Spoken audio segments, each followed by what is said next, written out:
రాష్ట్రంలో వరద బీభత్సంతో విజయవాడ పరిసర ప్రాంతాలు గందరగోళం అయిపోయి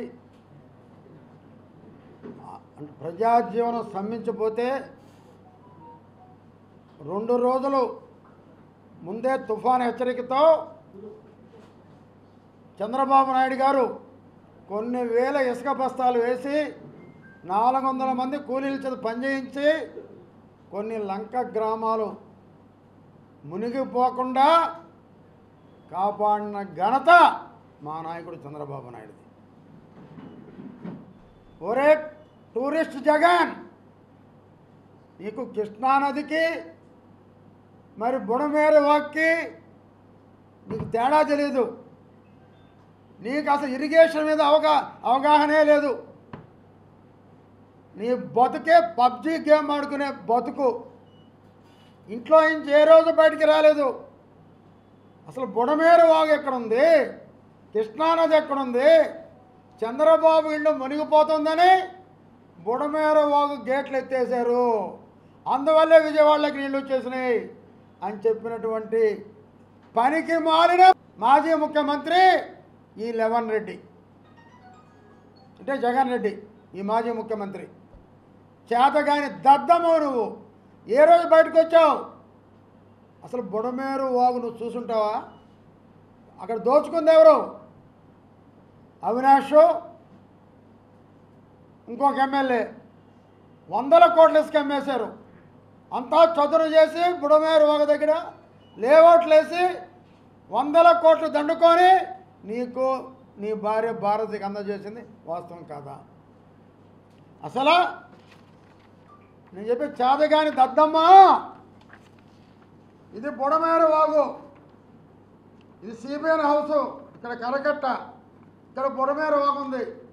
దాదాపు 100 కిలోమీటర్ 200 కిలోమీటర్ల పైన దూరం ఉంటుంది. ఇది చూడండి, బాగా చూడండి. ఇది బుడమేరు వాగు, ఇది సిబిఎన్ హౌస్ కరకట్ట.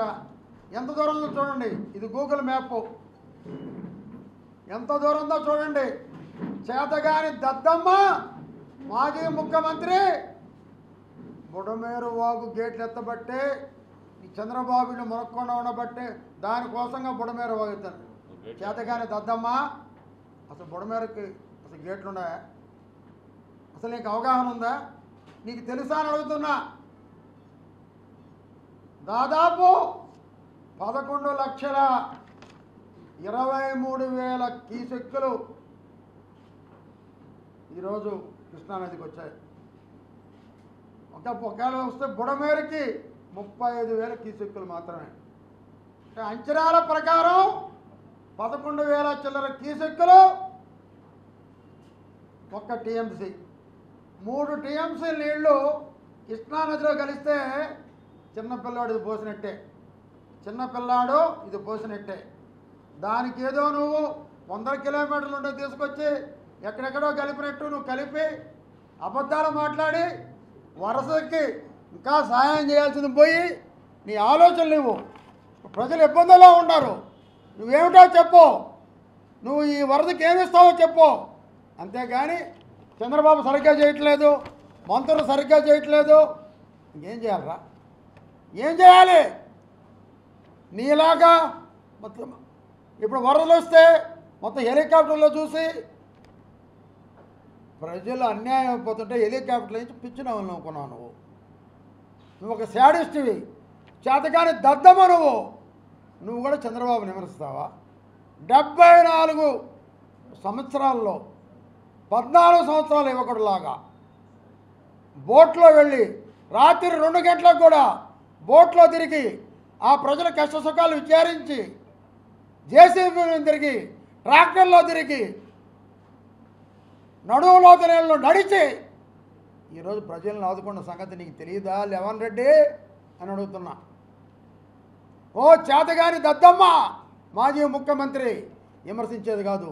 నీ బతుక్కి ఉదుహు తుఫాన్లో విశాఖపట్నానికి గతంలో వస్తే ₹1 కోటి ప్రకటించావు, ₹1 ఈరోజు కీలా.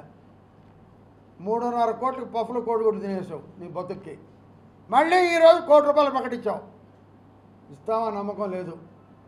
అంతా అబద్ధాల ముఖ్యమంత్రి, చేతగాని ముఖ్యమంత్రి, అయోమయం ముఖ్యమంత్రి, దద్దమ్మ ముఖ్యమంత్రి. మా నాయకుడిని విమర్శిస్తావా? ఈరోజు ఆహార పొట్లాలు అందిస్తున్నారు.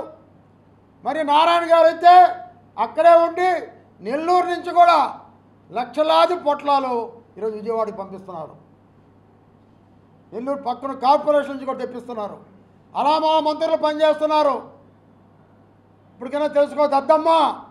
అంతేగాని మరి బుడమేరు వాగు ఎక్కడా, మరి సిబిఎన్ హౌస్ ఎక్కడా, మరి చూస్తే రాజధాని అమరావతి మునిగిపోతుంది. మరి కళ్యాణ్ దద్దమ్మ, లెవన్ రెడ్డి, అమరావతిలో చుక్క నీళ్లు లేవు. హైకోర్టు దగ్గర చుక్క నీరు లేదు. ఇది తెలుసుకోరా లెవన్ రెడ్డి అని అడుగుతున్నా. ఊరికి నీ ఇష్టం వచ్చినట్టు నీకు నోరుందని పారేసుకుంటే ఇప్పుడే నువ్వు కామెడీ యాక్టర్ అయిపోయావు. జనం నవ్వుకుంటున్నారు. 1.5 నెలకే రాష్ట్రపతి పాలన పెట్టాలనుకున్న నువ్వు నీకేం తెలిసిన మాట్లాడాలా? నీ గురించి మాట్లాడాలంటే చీచి చీచి మాకే అసహ్యం వేస్తుంది. కానీ జవాబు చెప్పక తప్పడంలా జవాబు చెప్పాల్సి వస్తుంది. ఏం చేద్దాం?